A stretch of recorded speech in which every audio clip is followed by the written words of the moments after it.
Hello everyone, welcome back to my channel, Devir Games Guitars. Today's video is going to be a solo playthrough of The White Castle by Devir Games.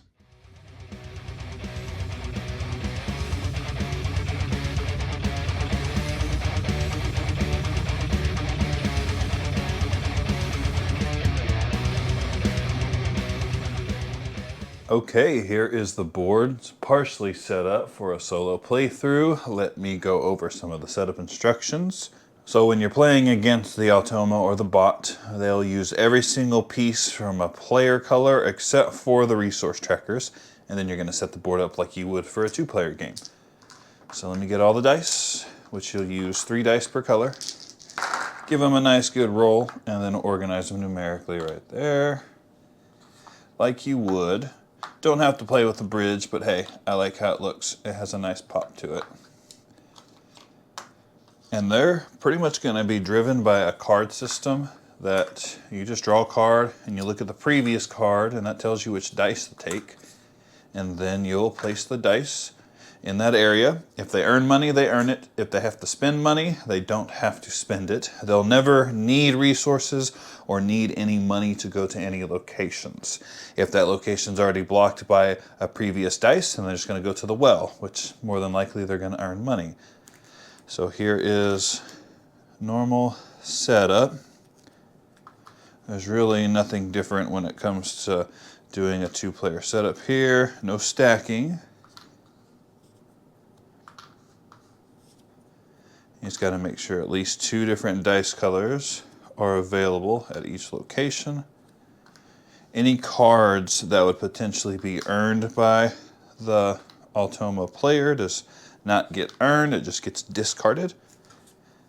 They're going to spend their cash at the end of each round, and they spend it depending on where they are on this track up here. I can't think of the track at the moment.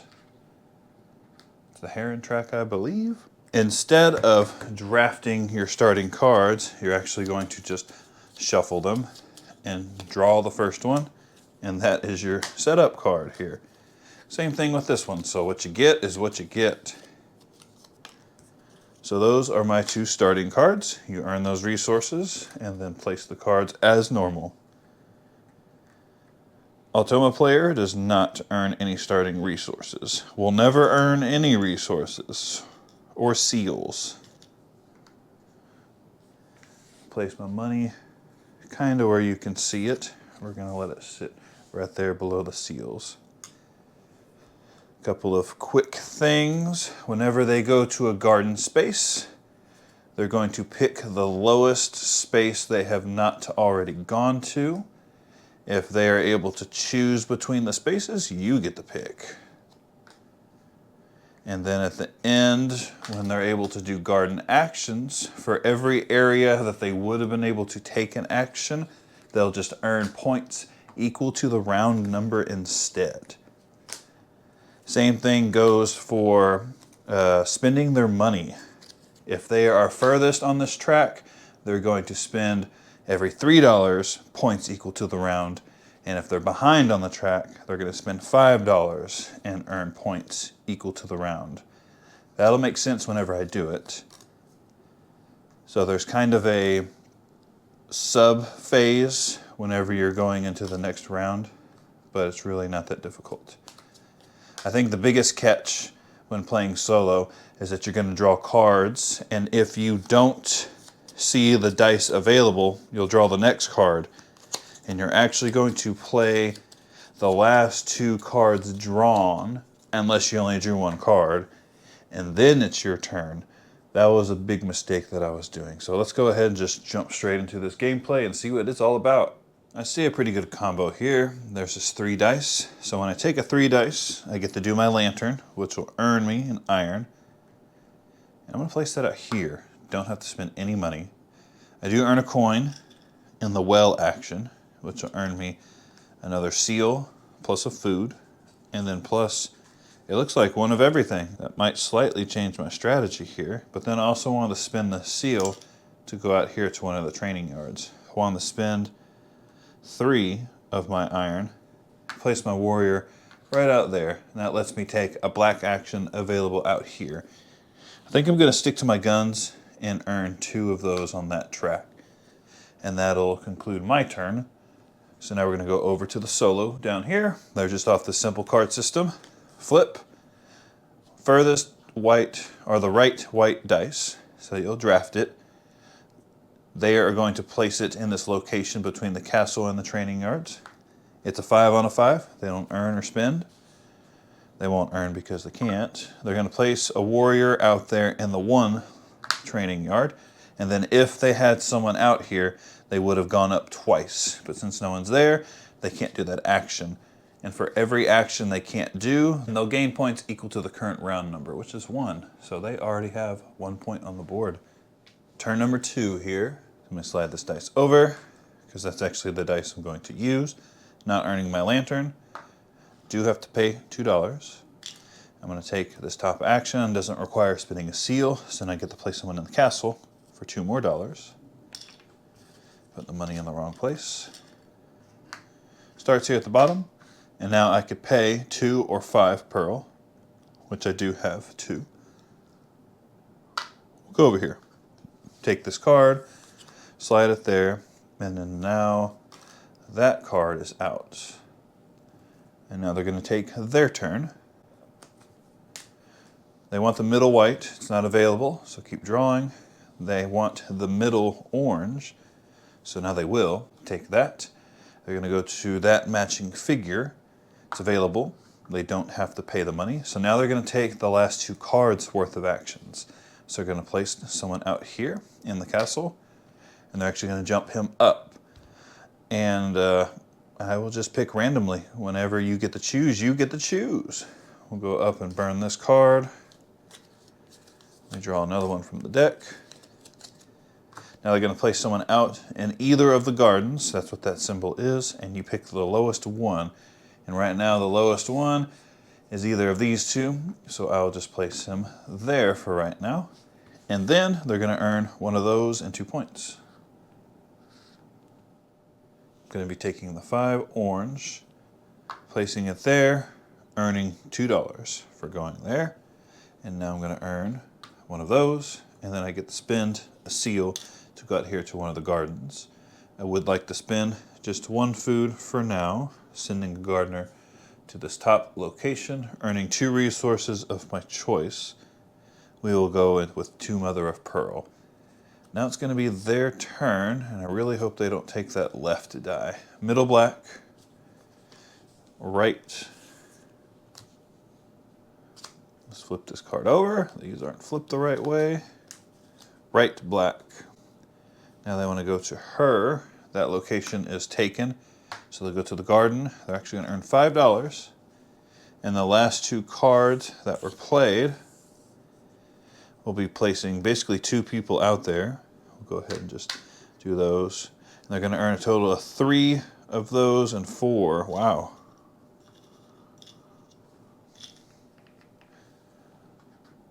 So much for being first on that track.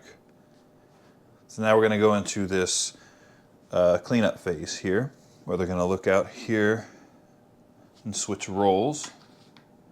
And now for every 3 coins, which they have 6, 7, 8, 9, they're going to earn 1 point per set of 3, so 3 points.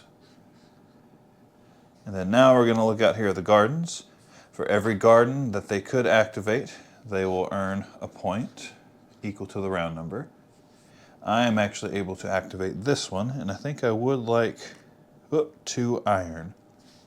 So now we're going to shuffle their deck, redo the dice, and then we're going to go right into round 2, or set 2, stage 2. Grab all the dice, give them a nice good roll. We'll just roll them down here. 2, 3, and 4, huh? Look at these nice and high numbers for the white. Wow. 1, 3, and 6. Good mixture there. So now if they're first, they get to draw their card first. Right black. So there, sliding this dice down. They want to go to the, I call her like the giraffe lady. She looks like a giraffe lady. They'll earn $2. Now their action is placing someone at the base of the castle, earning another heron and another $3, which puts them up to 5 now. Now we're moving on to my turn. I have a little bit of everything, except for a seal, so it would be nice to take a castle action without having to spend a seal, which I might end up doing that, because if I take this white 4, I get to take my lantern action, which is earning an iron, and then earning this heron right here. So I'll jump up there, place it there, don't have to spend any money. Now I get to take this castle action, which it is $2 to place someone at the base of the castle. And I think I will jump him up, earn this heron action there, and slide that over. So now I'll be able to take this kind of as like a personal action. Let me slide down this white dice. That is a high number sitting there on the left. And they're going to take it. So they'll take this white 5, going there, earning $2, exactly what I did want them to do. And now it looks like they're going on this right side of the garden in the lowest spot. There's a 4, 4, and a 4, so I get to pick. Let's put him in the lowest one. And then he earns $5, so he's sitting on a lot of money down here. I have a lot of iron. I don't have enough to go up here to take one of those boys. That would be nice, though. Any way to get iron before I take that? I'm going to take this 2. That will earn me an iron, another heron, and then money, $1. I'm going to place this right here, having to spend that lonely dollar to earn another iron, another lantern action, which is another iron, another heron for a seal, and then get the money back. And then right here, I get 2 of my choice, which out here I need at least 4 food to activate any of that. Getting closer up this track would be nice. I think I'm going to go twice on the mother of pearl. So now we'll go back to him. Let me slide that orange dice over because he's actually taking it. Oh my goodness. So he's going to go between the bridge and the castle. Doesn't have to spend the money. Placing a warrior in the garden 3. And he's actually going to take the lowest person in the castle and move them up. I'll just place him in a random place there. I'll flip that card out. And that was our 5th turn, going on to our 6th. This is my 6th turn, so I have one more turn. I'm going to take, I think, this 5 dice right here. No lantern action. Place it there, but I do earn $1. Now I'm going to do the garden. So I'm going to spend 1 food. Place my gardener right out here. Right there next to his. And I'm going to earn $3. So that turns my 2 into a 5. So that concludes this round. Goodness. So now we're going to do the cleanup phase. We're switching turn order. So now I'm in the lead. So when they're behind, it's every $5. So they have 10 right there. Points equal to the round, so that'd be 4. And now I'll do the garden. They do have 1 they could activate, so that's another points equal to the round, which is 2. I can activate this guy, which I believe I can earn 1, 2 points, 2 resources of my choice. And this one is just $3. So let me get $3. Now we'll shuffle their cards, roll the dice, and then we're going to move into the final round here. So for final scoring, they're going to score just like they would a normal player in every category. And that's pretty much it. They already score their money, and they don't keep resources, so there's no point to score those. 3, 3, and a 6, huh? Wow. 5, 4, and a 5. It's going to be tough not to take those. 2, 4, 5. All right. So now I get to decide what I want to do first. All right, my first turn seems obvious to me. I want to take those white dice from the left. It'll earn me a lantern, so I'll get an iron, which I don't earn. I will earn a heron, and then I get another $1. Place it out here, having to spend that money back, taking this castle action. So $2 to place someone else at the base, and I'm only going to spend 2 pearls to jump him up here. So I get another lantern, which basically is going to give me 3 herons whenever I do it. So I lose the iron because I don't get it.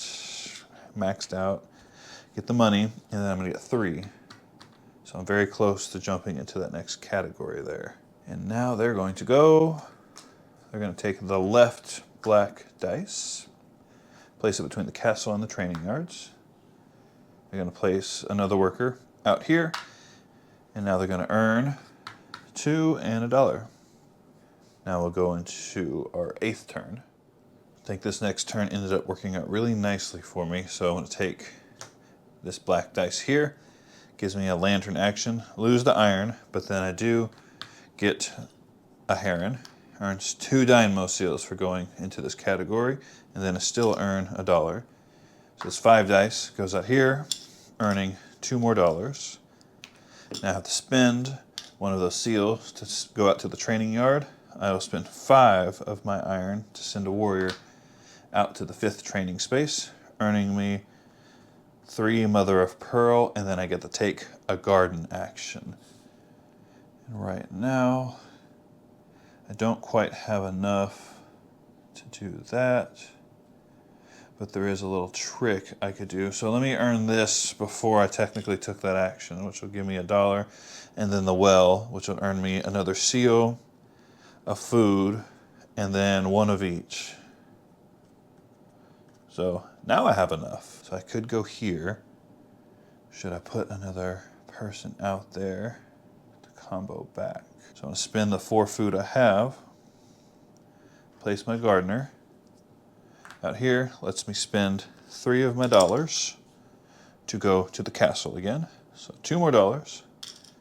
Lets me place someone down here at the bottom. Now I'm going to spend 5 pearl to double jump. Let me see if I can recycle this and see what we get for doing that.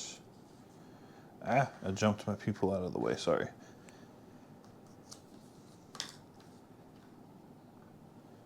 And that's pretty much that action there. That lets me go to the training yard again. Black dice could go there to the well. That's not bad. Now their 8th turn. White dice from the right. Gonna go between the castle and the training yard. Taken. So they'll go to the well. That's $5 for them. A warrior out in the 1st training yard, and then they're going to double jump. So lowest person. Do I want to recycle that one? We'll put you, I'm planning on using that. So I get to choose. So we'll go there. Recycling this card. And that's that. So now we'll move on to the final turn of the game. I'll talk out my last turn aloud. I don't have enough food to go to the garden at all, so I'm not able to spend my money to try and send someone else to the garden or send someone to the training yard or go to the well.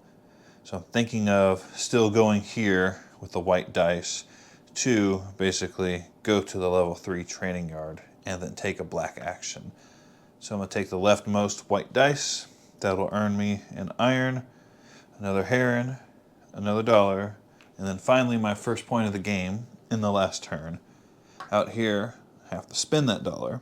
Now I go to the training yards, spending 3 to place my warrior at a level 3 location. That lets me take an action where a black dice is. I think I will go here, spinning this seal to spend an iron to send another person out here, earning 2 points that way. And now their final turn is the middle orange dice going to this character, earning that $1. They can't place someone out there, so they would earn 3 points, and they can jump the lowest person up. And that pretty much concludes the game. So now that I did that for no reason, I'll proceed to final scoring. So for final scoring, they are in the back. So now every 5 coins, which would be just one set right here, they'd earn 3 points. Any leftover money, they just don't earn any points. For every 5 coins or seals, which I have only 8, so I only get 1 point because of all my leftover money and seals. Don't have enough resources for the points either. Now passage of time, they're earning 3 points and I'm getting 6. Now we're going to move on to the clan members in each castle. So that's 1, 2, 3, 4, 5, 6, 7, 8, 9, 10. So 16 total. 10, 1, 2, 3, 4, 5, 6. And now we're moving on to me. 1, 2, so plus 6 is 8, plus 10 is 18. So 10, 8. So I caught up pretty decently right there. So now this training yard is 1, 2 times 1, 2, 3, 4. So 2 times 4 is 8. 1, 2, 3, 4, 5, 6, 7, 8. So this is times 1. So that's another 4 points. No one in there. So for me, 1 times 1 and 2, which is only 2. 2 times 2 is 4. So 2 times 2 is another 4. I was hoping to get more people out there. So now for the garden, you get 7 and 8. Killing it. For me, that's 2 plus 7, which is 9. 1, 2, 3, 4, 5, 6, 7, 8, and 9. So they beat me by 10 points. All right, I will cut away and I'll give you my final thoughts. Okay, final thoughts for White Castle solo mode. I've played this at 2 players and multiple times solo, and I think it is a really good implementation of like an AI character. The card system is really simple. The actions make sense because they're basically doing what you're doing, and it's blocking locations. That's honestly all the AI does, is it just blocks your locations. And it scores points very similar to how you are. So you can actually see it out here on the board. It's not like a hidden well of points and like a randomizer. There are some AIs that I've played where they score points in their own weird way. And the only way they do that is with the money, which makes sense because it kind of simulates a player spending money to take actions out here because they don't have to spend money. And I'm glad that they made it very similar to a 2-player game, because when I do switch back to playing this as a 2-player, it feels very similar. I don't feel like I'm playing an entirely separate game specifically designed for 1 player. Some solo modes end up being like that, where it's a totally different game. And I'm actually going to go a different direction and review this game compared to another one that I just did a playthrough of, because I actually think they're quite similar, and that is Vita Lacerda's Inventions, Evolution of Ideas. The reason I'm putting those two in the same category is because they both are based off of chain actions. So in this game, there's only 9 turns, 3 for each round, and then you're done. It's a really quick game. I do kind of agree that you feel like your engine is just getting started, and then you're done, and then scoring starts, and you're like, I didn't even get a point on the board. You saw at the very end of the game, I barely had any points. I was saving them all for the final scoring. Inventions also does chain actions. There's only 13 turns in that game, and then you're done, and you go to scoring. So if you notice that these main action icons, there's 3 big actions that you're doing. You're either going to the castle, the training yard, or the gardens. But if you see, out here in the gardens, for my specific setup, there's all 3 of those actions. So when you go to the gardens, then you can go back over here. And when you go here, you have the potential to do it again, especially in the training yard when you can take like a black action. And if that action happens to coincide, let's say we go to the training yard, I take this black dice, and then the black dice lets me go to the garden, and then the garden lets me go to the castle. So you really want to take more than 9 turns. They're hidden somewhere in here. And Inventions is like that too with the chain action tokens. It's a little more upfront and obvious that you're going to have to do that. And there's some turns that just make you feel really dumb, like you shouldn't have done it, but they're kind of necessary turns, like gathering the resources. I will say the worst locations to go to, and I try to avoid them like the plague, are these 2 down here. Whenever you go down to the well, I do agree that you feel like a big dummy when you're going down here. Basically, it's just a resource grab. If you have no idea what you're doing, or the area you want to go to is blocked and you have to save it for the next round, then you go down here. Because there's a lot of times where the well will show up somewhere else, and you're like, man, I can get this action by going somewhere else first. I really don't want to waste my entire turn just going here. And then here also feels like a high price, because you have to pay a 5 or 6 dice just to go here without spending any money to take one of these. The good thing is you don't have to spend a seal, and sometimes these seals come in handy. You do have to spend them quite a lot here on the bottom tier of the castle, but at the end of the game they're not really worth much. You have to get at least 5 overall seals and money, so I mean it kind of ends up, I don't know where I was going with that, sorry. But this is a fun game. I would highly recommend it solo. The setup is very easy, very streamlined, very small. You probably already understand and know the box is this big, very small. I have a little sand timer that I've been going for about, it's a 30-minute timer and I'm not even out. Sometimes I pause when I'm playing and I hyper edit and cut out my downtime of me thinking. I haven't even hit the 20-minute mark and I'm already done playing this game. So this is something that you can set up, play, and tear down probably within 30 minutes for a single player game. Anyways, that is my review of The White Castle. I hope you enjoyed, and I will hopefully see you next time.